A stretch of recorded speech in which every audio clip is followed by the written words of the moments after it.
create a presentation, double click on the blank presentation icon. It's defaulted to the title slide. So I'm going to place my title where it says click here to add title.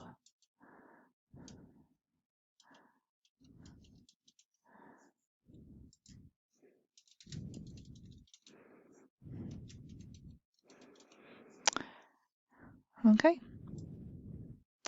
The home ribbon is very similar to what you've seen in Word. It's got the bold icon, italics, underline, and I can also change the font style from here and the font size.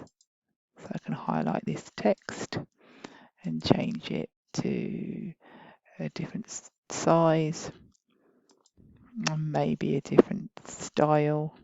I can make it bold, and I can also change the colour.